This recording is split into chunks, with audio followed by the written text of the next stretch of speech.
Olá, boa noite. Ajeitando aqui enquanto o pessoal não entra. Olá, Mari. Olá, Clarisa. Betso.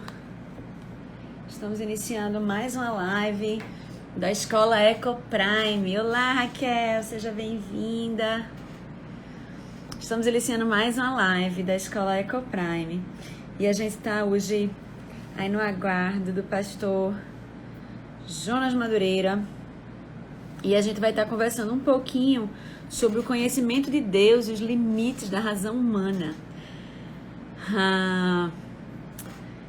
E tem a ver também com um livro que ele já escreveu também, que é Inteligência Humilhada, né? Que fala um pouquinho sobre isso, sobre essa questão da razão e da fé.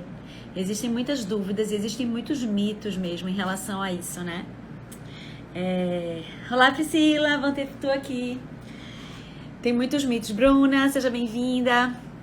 Tem muitos mitos em relação a essa questão de razão e fé, onde é que começa uma, onde é que finaliza a outra.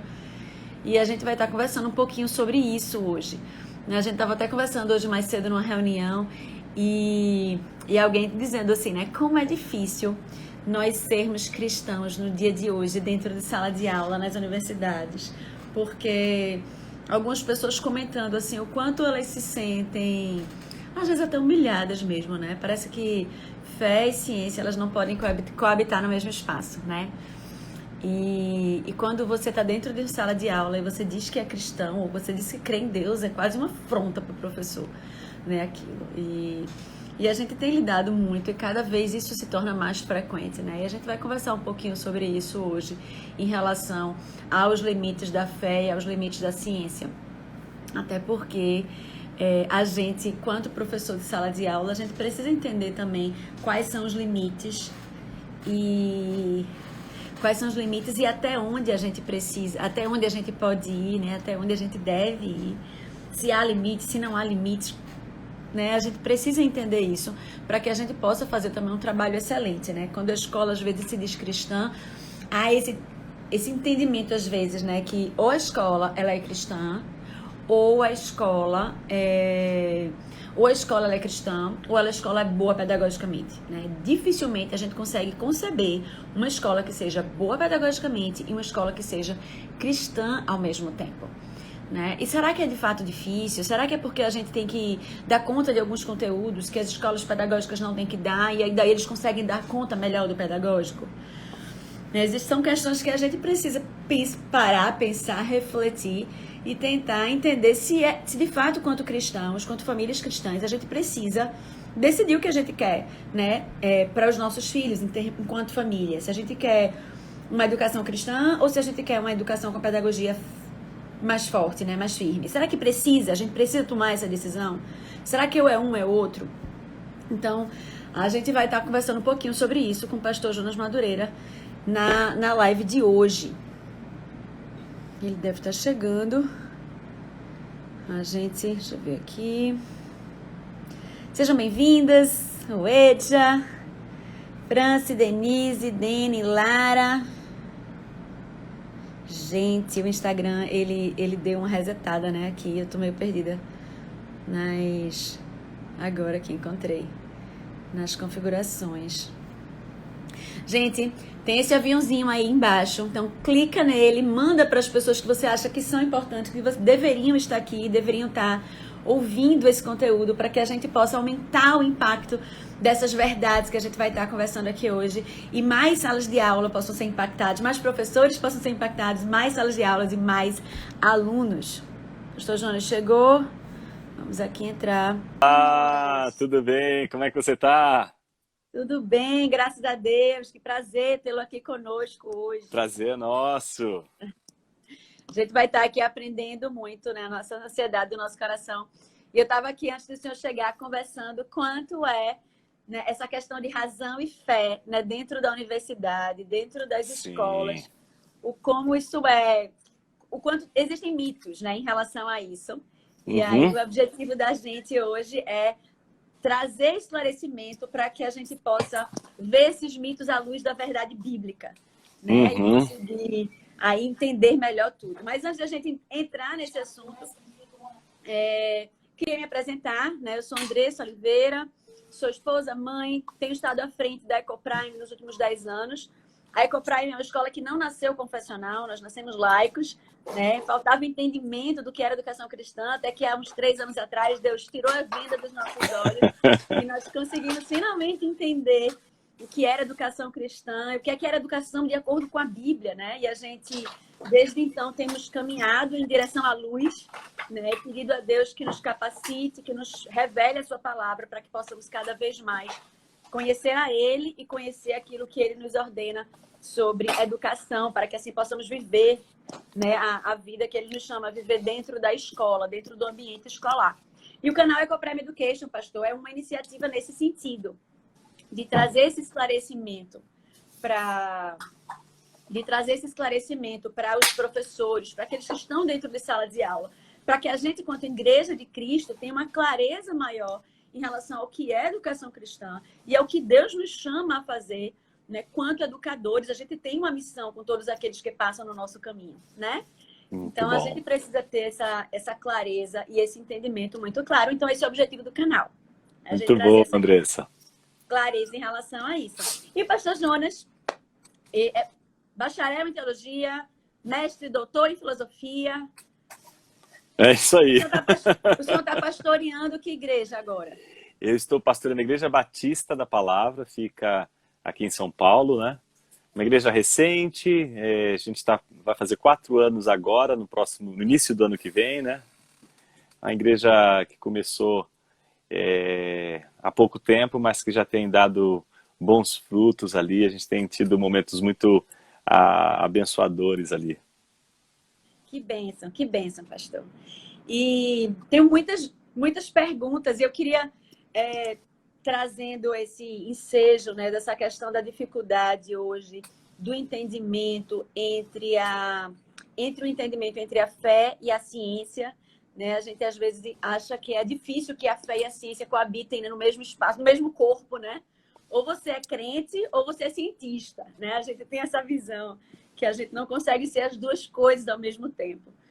E na universidade, depois que ela se torna laica, né, tem sido cada vez mais difícil. Eu estava conversando com algumas amigas hoje, e elas dizendo assim, que na universidade, quando elas dizem que acreditam em Deus, parece que elas estão dizendo que acreditam no conto da carochinha, né, e são quase vistas como alguém que passou por uma lavagem cerebral, ou que não consegue pensar de forma racional, ou alguém que qualquer pessoa engana, né, tipo assim, vai ler, vai estudar para poder entender da realidade, né?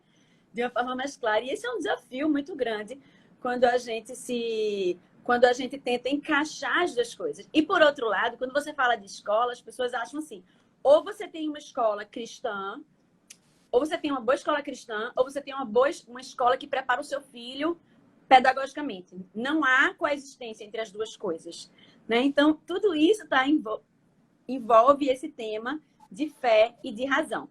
E aí, a fé e a razão, ela conseguem, né, conviver e se relacionar? Qual é a relação? O senhor escreveu o livro Inteligência Humilhada, né? E aquele termozinho que o senhor usou, que é a razão que ora e a fé que pensa. Então, isso explica mesmo. para a gente como surgiu isso e qual foi, né, a partir de que realidade, a partir de que reflexões o senhor trouxe o livro e trouxe esse estudo. Primeiramente, Andressa, eu queria agradecer o convite. Estou muito feliz de poder participar aqui dessa live aí que você tem coordenado, né, pelo canal aí da Ecoprime Education, né? Eu acho que o propósito todo que você apresentou agora, em tão poucas palavras, mas com uma clareza ímpar, é suficiente para a gente já ficar com os olhos atentos e perceber que, como a gente tem visto pessoas se mobilizando em prol de uma educação que leva em consideração a relação entre fé e razão, né?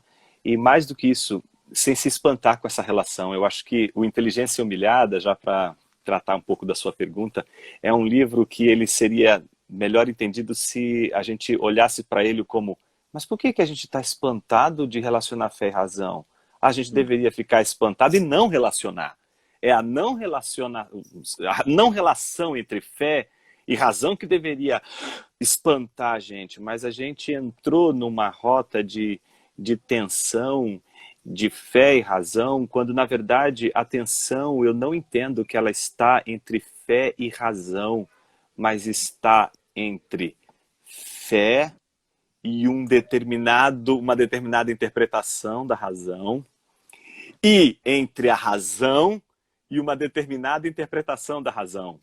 Ou seja, a fé está em conflito com uma interpretação da razão, mas não é só a fé que está em conflito com ela. A própria razão também está em conflito com essa interpretação da razão. Ou seja, compramos uma falsa interpretação da razão, achamos que essa falsa interpretação da razão é a razão, mas é justamente a razão que está em conflito com ela e justamente a fé que está em conflito com ela. Por isso, Inteligência Humilhada é um livro que tenta dizer o seguinte: a fé e a razão não precisam ser reconciliadas, porque a reconciliação só precisaria acontecer entre inimigos.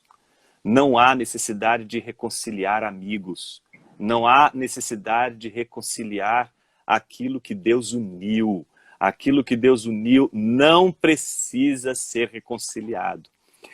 Eu tô falando todas essas coisas, Andressa, porque eu tô um pouco empolgado com, não só com Inteligência Humilhada, com a continuação. É um livro que na verdade, um livro, quando a gente escreve, a maior parte do que a gente faz depois que ele fica pronto é a parte mais dolorosa, que é cortar, tirar, limpar, burilar. E o trabalho de escrever um livro é o trabalho de reescrever o tempo todo. Então pense aí uns 7, 8 anos reescrevendo e reescrevendo e limando e tirando. E um escritor, quando ele é obsessivo, como é o meu caso, se alguém não chegar e disser assim, para, publica, o livro não sai. Então o Inteligência Humilhada, ele não foi concluído, concluíram ele. O meu editor, na época da Vida Nova, disse: Jonas, finaliza do jeito que está, entregue. Depois de 8 anos, foi? Foi. Aí o que eu fiz? Eu parei onde estava, eu falei assim, olha, daqui até aqui eu posso garantir que tem excelência. Eu queria ter mais tempo, mas já que não vai, então...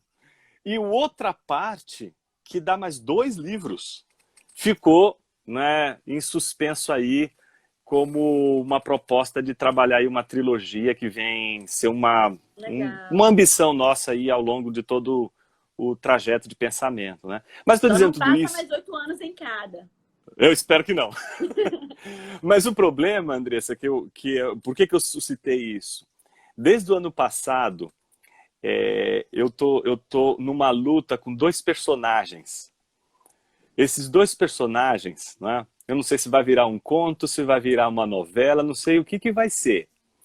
Mas esses 2 personagens, né? Eu chamo eles de 2 águas, né? São como aquelas 2 gotas de uma chuva numa janela, que de repente elas se soltam e começam a correr, fazem um risco e dali a pouco elas se juntam e viram uma coisa só, né?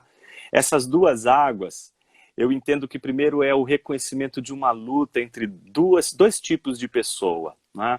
Que não é uma pessoa que tem fé e uma pessoa que tem razão. Eu acho que a nossa batalha não é entre fé e razão. A nossa batalha maior hoje, a nossa tensão maior, sempre foi, sempre vai ser uma luta, uma batalha, uma tensão entre ignorância e ceticismo.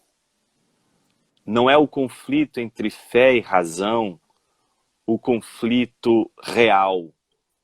Todas as vezes que a gente diz que a fé e a razão está em conflito, na verdade, a gente está falando de um falso conflito, porque esse conflito não existe.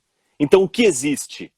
É o conflito entre a ignorância, que muitas vezes se passa por uma vida de fé, e o ceticismo, que muitas vezes se passa por uma vida racional. Então, essas duas personagens representam para mim essa luta que a gente enfrenta hoje com a confusão do que se diz ser uma pessoa de fé. Então as pessoas acham que uma pessoa de fé é uma pessoa ignorante, só porque ela é ignorante então é uma pessoa de fé. E uma pessoa só porque é cética e duvida de tudo, ela então é racional. Então a tensão não é entre fé e razão, a tensão é entre ignorância e ceticismo. E enquanto a gente não chamar as coisas pelos seus nomes reais, nós vamos chamar de fé o que não é fé e de razão o que não é razão. E aí a Pastor, coisa... Diga. desata esse nó pra gente. O senhor disse logo no começo que o problema todo estava no conceito de razão. Qual é o conceito certo de razão? Eu entendo que toda a racionalidade, ela deve ser entendida, em primeiro lugar, como uma faculdade, uma capacidade que o ser humano tem de entender o significado de tudo. Daí a palavra logos e razão terem tanta relação, né? Porque a razão é toda essa busca que o ser humano tem por sentido. Né? O racionalismo é a crença de que o ser humano pode beber o oceano num copo d'água. Né? Então o que ele faz? Ele não pressupõe que há algo além da história entrando na história. Ele não pressupõe que ele sempre vai estar diante de algo muito maior do que ele mesmo. E o saber, a busca pelo saber, a busca pelo conhecimento, ela só é uma chama que não se apaga quando todo aquele que busca o conhecimento descobre que está diante de algo muito maior do que ele mesmo. Então o problema maior da racionalidade, nesses termos, é a gente entender, em primeiro lugar, a razão como uma coisa. Porque a razão não é uma coisa. A gente acha que a gente só denomina objetos no mundo. Então, razão é uma coisa. Não, não é uma coisa. Razão não é algo que a gente possa apontar no mundo. Então, o que é a razão? A razão é uma angústia, a razão é uma fome, a razão é uma faculdade que a gente poderia dizer que é aquilo no homem que faz ele se perguntar pela razão de tudo que existe, pelo sentido de todas as coisas. Então, nesse sentido, a razão nunca estaria em contradição com a fé, porque a fé, ela não é uma busca de significado, ela é o significado, ela é a resposta que a razão busca encontrar. Então, é como se tudo aquilo que a razão perguntasse,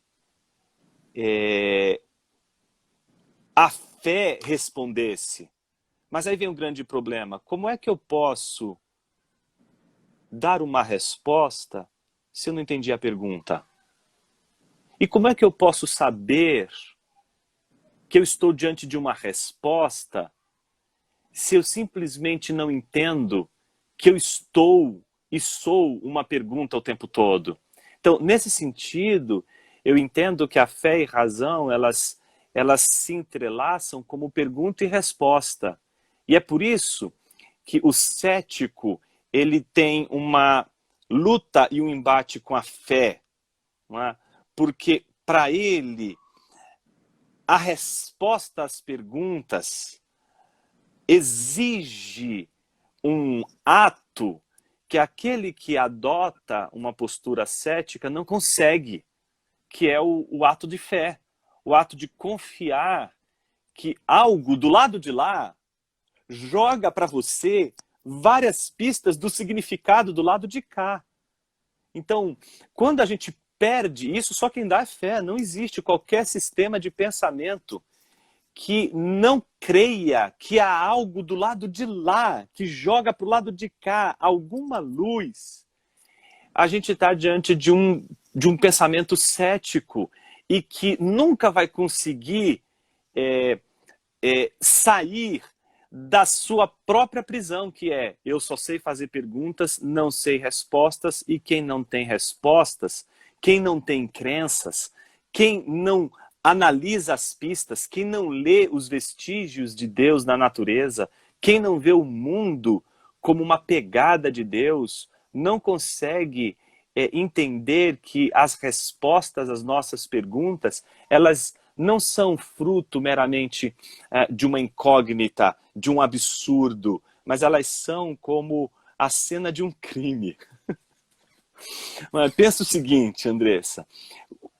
quando você tem um investigador e você tem uma cena do crime, tá certo? Se alguém desmantela a cena do crime, se você quebra alguma coisa daquela cena, você já não tem mais o crime para você conhecer e perceber ali. Então, os investigadores, eles precisam que a cena esteja ali do jeito que ela está, para que eles possam, pelos vestígios, chegar àquilo que eles jamais chegariam se não fosse pela investigação. Então, a fé, ela não contradiz a investigação, pelo contrário, ela instiga. O problema é que mesmo para você acusar um criminoso, você vai precisar acreditar nos testemunhos, nos vestígios, você vai ter que acreditar nas provas. Então, nada nessa vida vai impedir que a gente tome decisões que não sejam acompanhadas de um ato de crença. Então, a crença, ela permeia os gestos mais simples do pensamento. Tá? Então, por isso, razão, eu penso que não é uma coisa, mas é um movimento, uma busca, e a fé, ela entra nesse universo de discussão como aquela tarefa que todo ser humano tem que, de alguma forma, desenvolver, que é a partir de todos os insumos e de todos os vestígios que existem no mundo, não é? Formular e entender a resposta a essa pergunta. Faz sentido? Faz sentido. Eu tô aqui assim, tentando muita coisa para processar. Tô tentando aqui processar direitinho as informações. O pessoal tá dizendo, olha a cara dela, eu tô assim, né? Franzindo senha mesmo para poder pensar melhor. Mas eu entendi, sim. Achei massa isso que o senhor falou. Primeiro que a razão é a capacidade de entender o significado. Eu achei massa a contrapartida da fé, que é o significado, que é o próprio significado, né? A resposta que a razão busca encontrar, né? Então, você tem as duas coisas e aí você encontra o alinhamento entre essas duas coisas, né? E como se dá isso, por exemplo, na academia? A gente, em termos de sala de aula, por exemplo, como isso pode ser encaixado na minha visão de educador, por exemplo? Eu acho que a gente sofre hoje muito, Andressa, uma visão da educação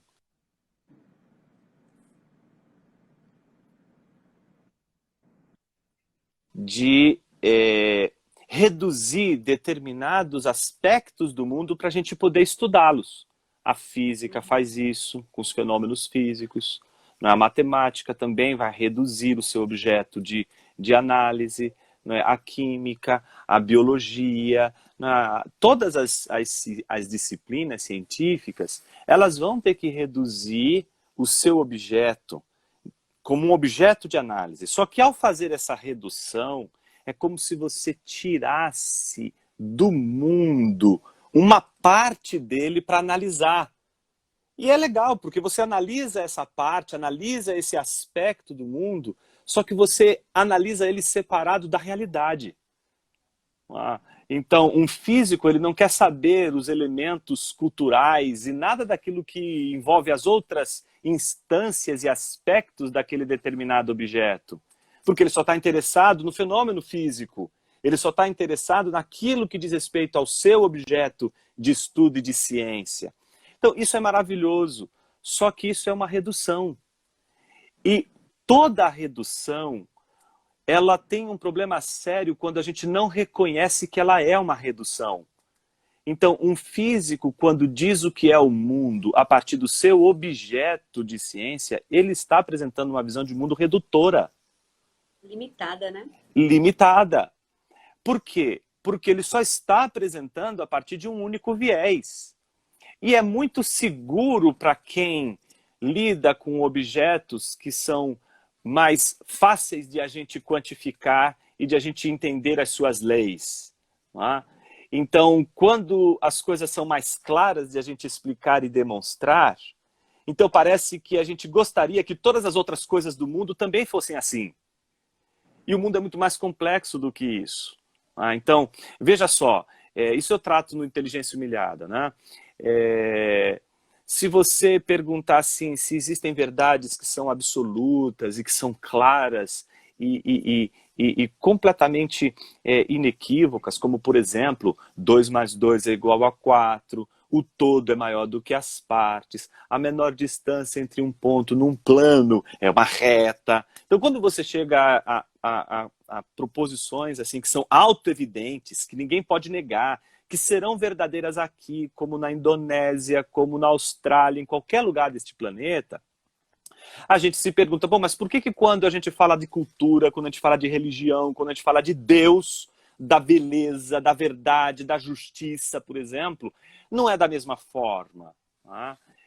O curioso é que, se por um lado a gente consegue encontrar verdades que são indubitáveis, ao mesmo tempo essas verdades que os homens de ciência encontram e conseguem demonstrar e provar que elas são indubitáveis, elas não nos dizem absolutamente nada sobre o sentido e a razão da vida. Por exemplo, as pessoas não dizem assim, olha, minha vida era uma desgraça, mas depois que eu descobri que o todo é maior do que as partes, encontrei uma verdade pela qual darei a minha própria vida. As pessoas não dão a sua vida porque descobriram como se calcula a bissetriz.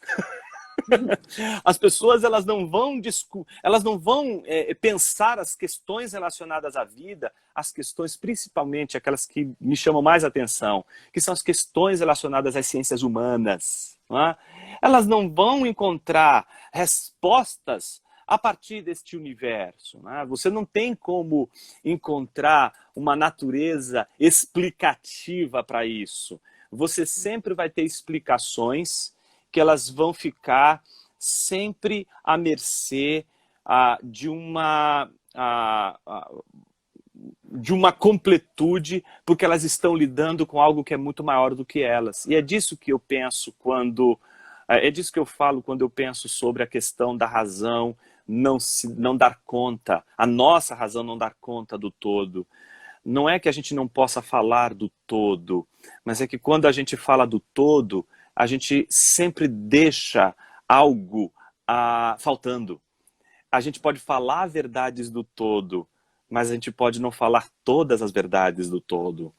E a minha preocupação maior está justamente pelo fato de não conseguirmos falar todas as verdades do todo. Então, simplesmente a gente dizer assim, não precisamos mais falar sobre o todo. E é isso que aconteceu nas universidades. Elas deixaram de ser universidades para serem, não é, particularidades, né? Elas são especificidades, né? Elas não são mais formadoras de uma mentalidade abrangente. Você não tem uma formação ampla primeira para depois você aplicar esse amplo nas especificidades, né? Então eu penso que boa parte dessa nossa discussão hoje passa também por eu não diria uma ruptura, mas ela precisa encontrar um diálogo que seja produtivo nessas duas grandes tradições, né? A tradição clássica, a tradição que veio antes da universidade moderna, que é a universidade antiga, né? E com todos os avanços da universidade, tal como a gente chega hoje. Tem muita coisa boa, tem muita coisa interessante, óbvio. Eu não estou de forma alguma aqui dizendo que a gente deveria voltar para o século XIII ou para o século XII, né? Mas eu entendo que desprezar o século XIII, desprezar o século XII, ou desprezar a antiguidade, ou desprezar os saberes ao longo de toda a história, é uma espécie daquilo que o C.S. Lewis chamava de esnobismo cronológico, quando a gente acha que a nossa época é mais inteligente do que as épocas pregressas, né? Então, esse snobismo cronológico, ele faz a gente perder de vista que a natureza do saber não é uma natureza evolutiva como a gente acha, né? Ela não tem uma evolução, né? O saber não funciona dessa natureza, principalmente o saber do mundo, aquilo que diz respeito à consciência do mundo ao nosso redor. Então, a gente vive uma pandemia, né, hoje, por exemplo, e as pessoas reagem da mesma forma que as pessoas reagiam tanto na Idade Média como na época da gripe espanhola. E a pergunta é por quê? Mas não tem ciência? Tem ciência, tem penicilina, caramba. Isso já faz uma diferença enorme para o mundo que a gente vive hoje. Mas os saberes estão aí mostrando para a gente que talvez não seja um movimento evolutivo do saber, mas que talvez a nossa experiência seja muito mais de um entrelaçamento, de uma rede de saberes, e que a gente não poderia deixar de lado tudo aquilo que a consciência coletiva se formou ao longo de toda essa história, né? E de uma certa forma a gente vive muito isso hoje, né? Como se o saber alguns saberes do passado, alguns conhecimentos do passado, eles fossem antiquados, e eles fossem antigos, e a gente tivesse agora construindo algo totalmente novo, inovador, baseado na nova ciência, né? Você vê um pouco isso dentro das universidades, né? Sim, com certeza. E eu acho que o que falta para a gente às vezes eu acho que é entender a missão que é educar um cidadão. A gente perdeu a noção de formar o cidadão, né? Então, eu acho que aquilo que o Richard Sennett diz, né, quando ele escreve O Declínio do Homem Público, né, ele chama atenção para o fato de que nós somos hoje atores que encenam no palco do mundo, né, mas nós somos atores sem arte. Nós não sabemos mais distinguir quem nós somos e o papel que nós devemos exercer. Então, nós atuamos no palco como se ele fosse a extensão da nossa casa. Então, essa tirania da intimidade na esfera pública tirou dos seres humanos, principalmente no contexto do Ocidente, o grande desafio de atuarmos na esfera pública com os papéis. O papel de professor, o papel de educador. Ele é um papel, ele é como se a pessoa que educa, ela tem a sua especificidade, ela tem a sua vida privada, mas o educador, quando ele entra em cena, ele está num palco. Então, aquilo ali, ele precisa de uma arte. Ninguém pode encenar um papel fora do script. Então, eu acho que a gente já perdeu scripts, a gente perdeu, às vezes, a noção de sincronia. E eu acho que essa coisa que o Richard Sennett fala sobre o declínio do homem público como sendo uma espécie de... eu não tenho mais que me preocupar em o que é ser um professor, o que é ser um filósofo, o que é ser um teólogo, o que é ser um educador, o que é ser um engenheiro, o que é ser um médico, o que é ser um psicólogo. Não pensando nessas profissões para o meu benefício próprio, para me enriquecer. Como essas profissões cooperam para a comunidade, para o senso comunitário, para o senso público. Então, me parece que a universidade ela tem ganhado muito em ciência e tecnologia, mas tem perdido muito em cidadania.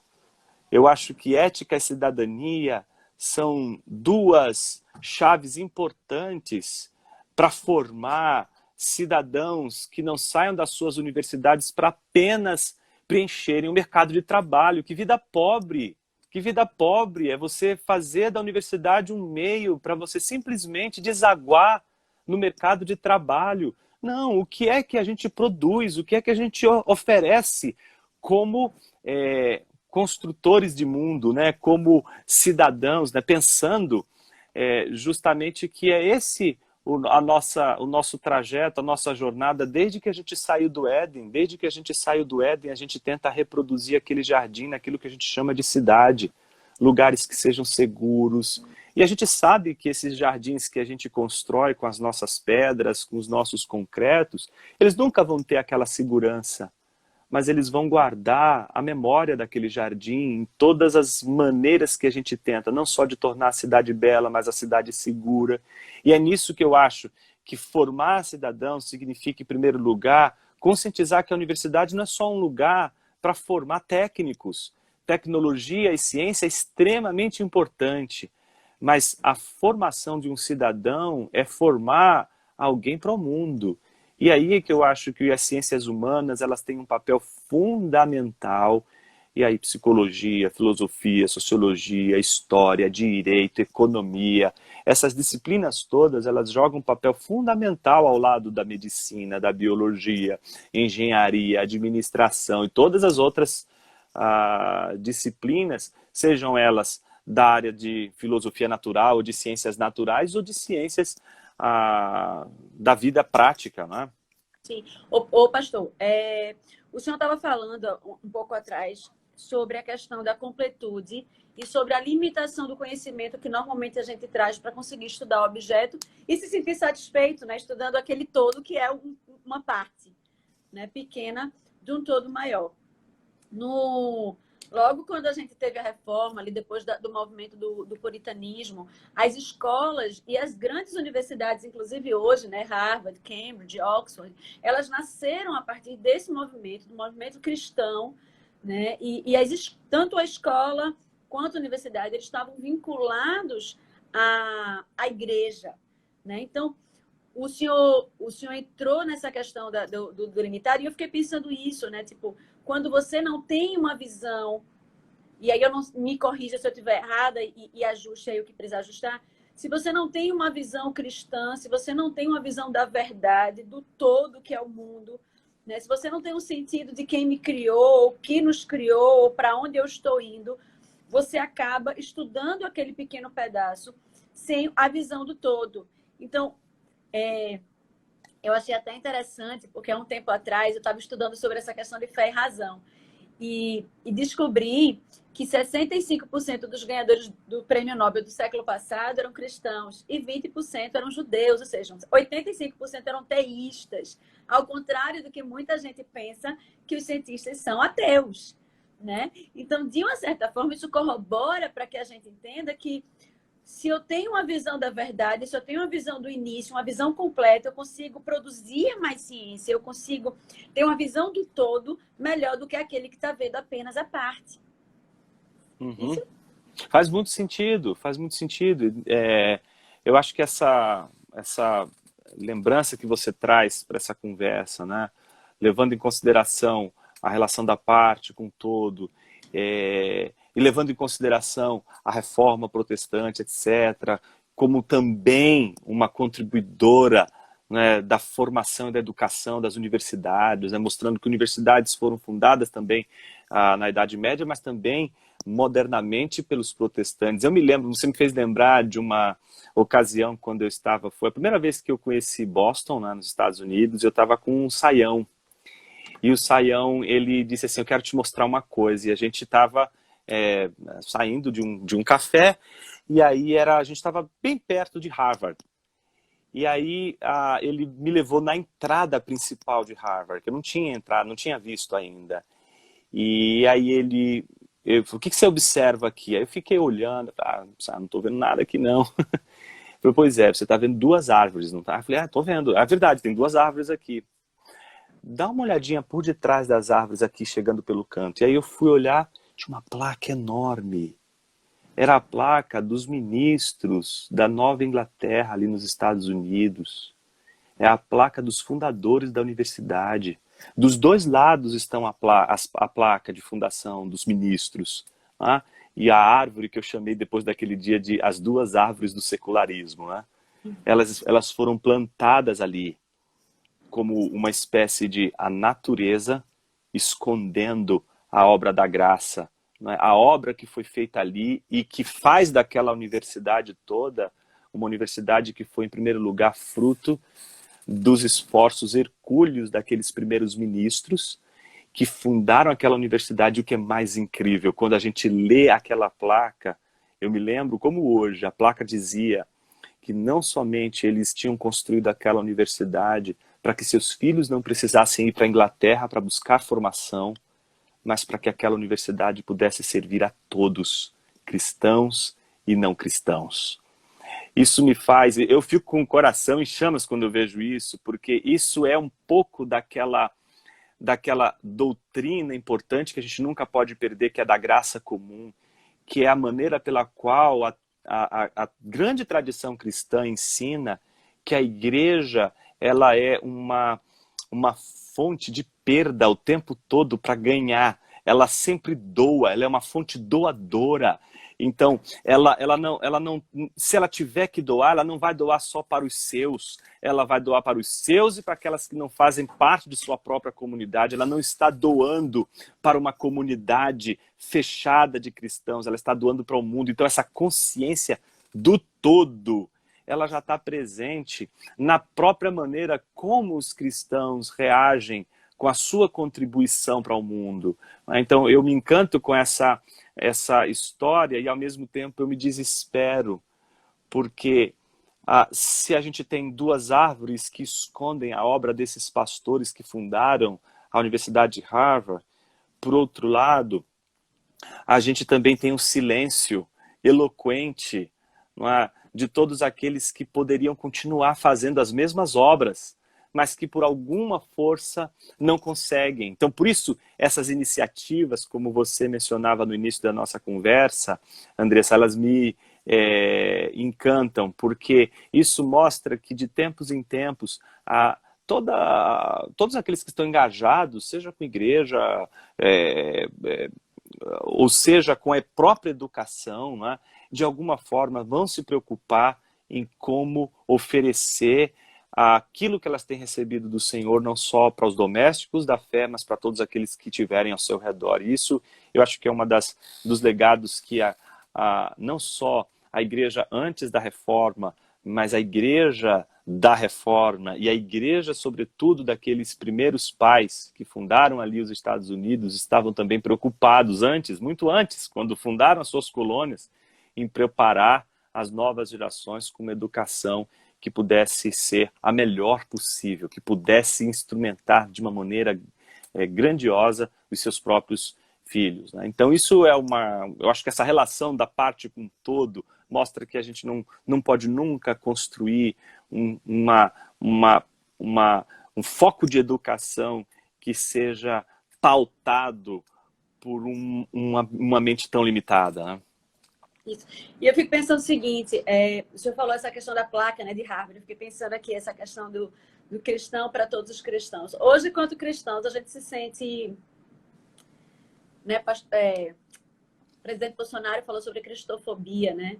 A gente se sente um pouco nessa situação. Mesmo no Brasil, como um país livre, a gente se sente muito pressionado em relação a isso, né? Quando você traz o tema cristão dentro de uma universidade, quando você diz, eu lembro que quando a gente decidiu se tornar confessional, e a gente falou para algumas pessoas como a gente estava entendendo a educação, o pessoal olhou para mim e disse assim, tu está confundindo tudo. Você vai falar de Deus, se fala na igreja, e em escola se fala de matemática, tu estás misturando as bolas, né? E normalmente é essa visão que as pessoas têm. E aí, por exemplo, quando a universidade diz cristãos para cristãos e não cristãos, e às vezes as pessoas me perguntam, mas vocês recebem famílias não cristãs? A gente quer abraçar todos, né? Aqueles que quiserem vir, que venham e vão ser recebidos com amor e cada família como o propósito de Deus nas nossas vidas. Mas a questão é, nós não iremos abrir mão dos nossos valores e dos nossos princípios. Minha fé é esta. Se você quiser vir e conviver com ela e aprender e permitir que o seu filho aprenda dela, será uma bênção, né? Porque, como o senhor disse, tipo, se eu estou em sala de aula, e é assim que a gente tem compreendido, se eu estou em sala de aula e se eu vou ensinar matemática, eu ensino também e eu revelo o caráter de um Deus organizado, né? Um Deus que podia ter criado o mundo em um estalar de dedos, mas ele escolheu criar em 7 dias. Ele é didático, ele é um bom professor também, né? Sim. Ele fez 6 dias e o 7º para que a gente pudesse descansar. Então é impossível. E eu acho o tema, essa questão do ciência e fé é muito legal por isso. Porque é impossível a gente, em sala de aula, por exemplo, dentro de escola, falar sobre ciências, falar sobre a criação do corpo humano, sem conseguir levar os nossos alunos a entender como Deus é perfeito, né? E como ele fez o meu corpo funcionando tão perfeitamente. Aí, ciência e fé. Né? Ao mesmo tempo, eu estou falando de um Deus que ele precisa ter fé para crer, e ao mesmo tempo, eu estou mostrando na ciência e a revelação deste próprio Deus, né? A glória de a criação do Senhor revela a sua glória. Você estava falando sobre essa questão da confessionalidade, Andressa, e eu acho que esse ponto da confessionalidade é extremamente importante. Eu entendo que não existem universidades não confessionais. Eu entendo que todas são confessionais. A pergunta que você faria é a seguinte, mas qual é a diferença? Existem aquelas que são publicamente confessionais e aquelas que são, eu diria assim, né, aquelas que não publicizam a sua confessionalidade, né? Por que eu penso assim? Porque, como eu disse, não existe razão que faça perguntas e que não queira respostas. A menos que as universidades elas tenham vocação para o silêncio, e isso eu não consigo imaginar, uma vez que elas fazem muito barulho e dizem muita coisa, eu vejo que elas estão respondendo. E qualquer resposta já não é mais pergunta, né? Qualquer resposta é sempre um ato de fé. É sempre um ato de crença, seja pautado por demonstrações, seja pautado por axiomas, por fundamentos explicáveis ou não explicáveis. Elas são pautadas por crenças, e essas crenças, sejam elas publicamente expressas, sejam elas maquiadas, encobertas, elas estão ali. E elas, não são pessoas, são elas que operam. É interessante porque é como se essas coisas tivessem vida, né? Como se as ideias tivessem vida, né? As ideias têm consequências, né? Isso faz lembrar o nome de um livro importante, né? As ideias têm consequências significa que parece que as ideias, as visões de mundo têm vida própria. E parece que elas têm vida própria no sentido de que o conjunto de ideias parece criar, inclusive, a língua, a linguagem, o jeito de as pessoas falarem, crerem, etc. Então, por isso que eu entendo que a questão da confessionalidade, ela vai ou abrir o horizonte da fé e de ciência e vai colocar os dois como amigas, as duas são amigas e são parceiras, ou vai separar as duas e vai dizer o seguinte, olha, a fé não tem nada a ver com razão. E aí a grande pergunta que a gente se faz é, uma instituição que entende que essa é uma separação, a pergunta é, ela está entendendo por razão o que a razão é? Ou seja, boa parte da nossa discussão, às vezes como cristãos, isso talvez explique o porquê da perseguição, o porquê da forte crítica aos cristãos, né? Porque às vezes a gente está tentando mostrar que a fé tem seu valor. Eu acho que a gente deveria começar a mostrar que essa razão não é verdadeira.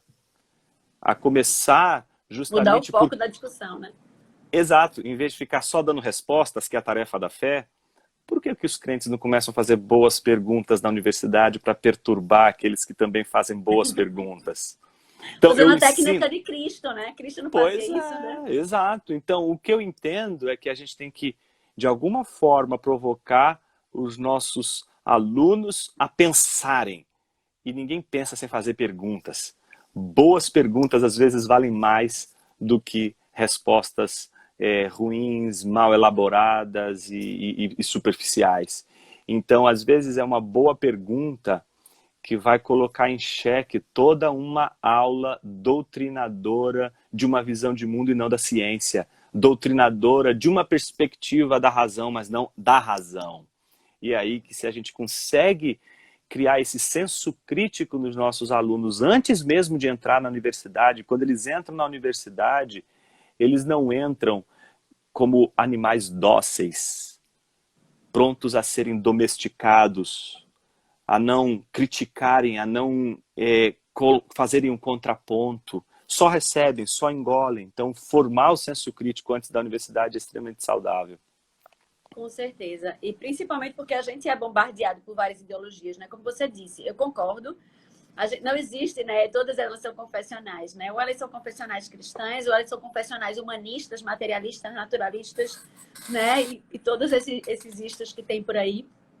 Mas, de fato, elas se posicionam. E esse preparo que o senhor falou, a questão das perguntas, é uma sacada muito legal, porque muitas vezes o professor, por exemplo, ele está numa escola que se diz laica e muitas vezes ele não pode trazer uma perspectiva, uma cosmovisão de forma muito clara. E essa é uma forma excelente de você trazer uma cosmovisão. né? De você jogar, pedir a Deus capacidade, orientação, sabedoria do alto para trazer as perguntas certas, porque você vai fazer o seu aluno pensar, né? E eu assisti até um vídeo que fica aí a dica também, não sei se o senhor já viu, que é um livro chamado, acho que é Evolucionismo versus Deus, está no YouTube. É um vídeo, acho que de uns 20 minutos.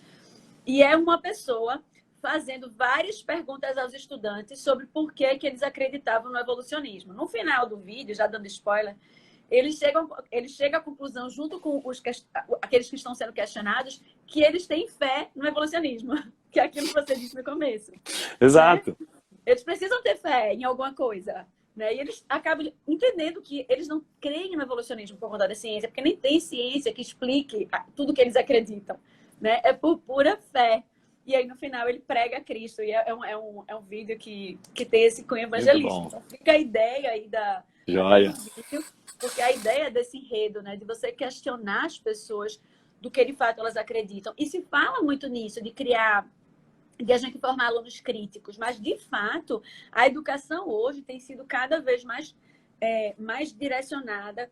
As pessoas têm cada vez mais agido como manada de bois, né? Tipo, como aquela manada que vai junto com todo mundo. Todo mundo é evolucionista. Ninguém sabe nem porquê, não sabe nem quais são os estudos que comprovam, mas todo mundo é. E vai lá junto do bolo. Né? E a gente precisa fazer isso. Pedir a Deus graça, misericórdia e capacidade para instruir os nossos alunos a partir de perguntas, para que eles possam pensar, para que eles possam, na universidade, fazer perguntas também. E serem usados Exato. por Deus, né? Para que Deus atue através dessas perguntas e conduza as pessoas a pensarem, né? E de repente descobrirem a Deus, né? Exato. Descobrirem a resposta na sua fé, né? Eu penso assim, eu acho que esse é o caminho de forjar uma cultura de contribuição, né? Contribuição para a ciência, contribuição para a arte, contribuição para a cultura. Eu acho que enquanto a gente só consumir, enquanto a gente não produzir, é muito difícil a gente influenciar uma geração. Tá? Eu acho que, às vezes, eu fico vendo jovens que querem estudar, por exemplo, psicologia para ir para o campo para o mercado de trabalho. Eu falo, poxa, por que você não estuda teoria? Precisa de teoria. Não tem teórico. Por que você não pensa aí em embarcar numa questão mais teórica? Direito, eu quero, né, vai lá e vai ser um operador do direito, né? Nada contra, eu acho que tem que ter espaços para tudo isso, mas o que me espanta é a gente não ter hoje um volume um pouco mais forte dentro daqueles que vão dar o suporte, vai escrever uma introdução ao estudo do direito que vai ser estudada por cristãos e não cristãos. Uma teoria geral do Estado que vai ser usada numa faculdade de direito ou de economia, por cristãos e não cristãos, por conta do trabalho intelectual que foi feito ali e que não pode ser ocultado. Eu entendo que quando as pessoas estão diante de algo que elas não conseguem negar, elas se rendem. E me parece que a gente, às vezes, quer ocupar alguns setores de influência expressiva na cultura sem cumprir a nossa real obrigação. Então, a gente precisa de teóricos que sejam capazes de produzir de uma maneira que cause esse impacto, não porque querem causar meramente o impacto, mas porque aquilo que elas estão produzindo realmente resolve problemas no mundo da vida. Tá? Então, esse é o ponto que eu acho que vale a pena encorajar, inclusive, o trabalho de vocês, né? Que seja um trabalho que influencie as pessoas e que façam estudantes, professores, gente da educação, que cria essa paixão, não só para formar alguém para o mercado de trabalho, formar um cidadão, formar uma pessoa. Acho que não tem nada mais... Eu, como professor, eu acho que uma das coisas mais gratificantes é quando você encontra um aluno que diz assim: professor, aquela aula mudou minha vida. Olha, aquilo ali foi para mim o que eu precisava. Então, é isso que a gente precisa. A gente precisa de encontrar no magistério aquela paixão que faz a gente dar a nossa própria vida. E eu acho que isso é tão cristão, não? Dar a própria vida. Verdade. A gente precisa fazer ciência, né? Parece que a gente acredita naquilo que as pessoas falam e a gente está meio adormecido. E eu acho que isso tem muito a ver com esse princípio da escola e da educação. Porque a gente hoje, ou a gente forma alunos muito bons de que se perdem no meio do caminho, na sua caminhada com Cristo, porque tem pouca base, tem pouca raiz, e acabam se deixam levar pelas ideologias que vêm por aí. Ou a gente tem aquelas pessoas que são bem preparadas como cristãos, mas que às vezes não entendem muito essa questão da busca da excelência pedagógica e acabam sendo pessoas medíocres, né? A gente, infelizmente, isso está impregnado dentro da igreja. E a gente precisa levantar esse entendimento do que Deus, quem nós somos, quem Deus é, para que Ele nos fez, entender que todas as coisas que nós fazemos são para a glória dele, não podem ser feitas de qualquer jeito, precisam ser feitas de forma excelente, né? E a partir da educação, mais pessoas, né? A gente aqui é um pontinho no meio de um universo inteiro. Isso mesmo. Né? Mas mais pessoas se levantarem entendendo o que é educação e começarmos a criar e a movimentar e iniciar uma nova geração que entende os princípios bíblicos de vida em abundância, de vida excelente, de fazer ciência, porque ciência é conhecer a Deus, né? E ao mesmo tempo, pessoas que tenham um conhecimento técnico excelente para produzir, né, do outro lado. Então, tem que ser as duas coisas. Né? Não dá para ser uma escola cristã medíocre. Não existe isso. Se é cristã, é excelente, porque a gente busca a santidade, né? Santificação não é isso? Ser isso santo mesmo. como cristã santa, a gente tem que ser perfeito. A nossa busca eternamente, até a eternidade é essa. Né? Então, precisamos ser excelentes. Pastor, foi uma bênção. Opa, eu que agradeço. Aprender aí um pouquinho. Né? A gente está sempre estudando e é muito bom. Para quem não estava aqui desde o começo, fica a indicação do livro do pastor Jonas, de Inteligência Humilhada, que fala um pouquinho dessa relação entre fé e razão, né? A razão que ora e a fé que pensa. Isso. Então, estuda, lê, isso é muito importante, tem tudo a ver com o que a gente faz, né, na vida, né, com a nossa vida de forma geral, e também em sala de aula. Se você ainda não segue o EcoPrime Education, é um canal que foi feito especialmente para professores, para educadores, para que vocês entendam a missão de educar, né? Não aquela que se fala por aí, mas aquela que Deus nos chama a cumprir na sua palavra. Então, segue a gente e a gente vai ter o prazer enorme de ter você ali caminhando junto. Pastor, que Deus o abençoe, que Deus continue usando, produza esses livros, liberem logo. Vou fazer isso. Não, mas muito obrigado. Esses dias, que o ótimo é inimigo do bom. Então, se tiver bom, já libera. Deixa o ótimo para a segunda, terceira edição. Aí você vai lá. Tá bom. Arredondando para que as pessoas sejam abençoadas com esse conteúdo, né? Senão a gente vai passar 5 anos para ser abençoada pelo conteúdo, podendo já estar vivendo, né? Experimentando dessas verdades mais cedo. Viu? Tá bom, tá jóia. Eu agradeço pelas palavras, pelo encorajamento, Andressa, que Deus abençoe o trabalho de vocês aí, trabalho de muito fruto, né?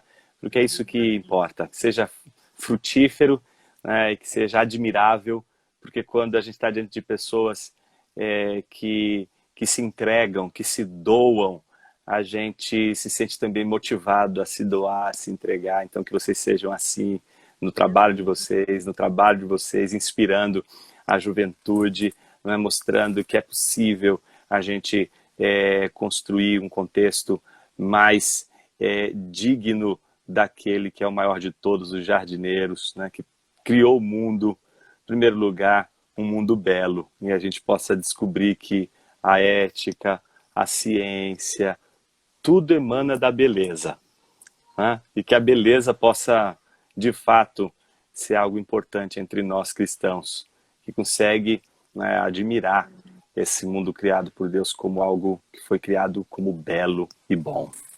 É verdade, pastor. É verdade. Amém.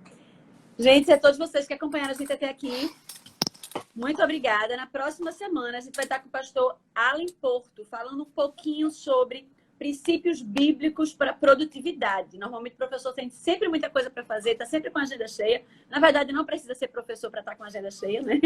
Então a gente vai falar um pouquinho sobre princípios bíblicos da produtividade, tá? Então fica aí o convite para que a gente possa estar novamente na quarta-feira às 18 horas. Que Deus os abençoe, pastor. Até logo. Tchau, gente. Tchau. A live vai ficar gravada no EcoPrime Education, tá? Algumas pessoas perguntaram, então fica aí o aviso, viu? Tchau, Deus abençoe, boa noite.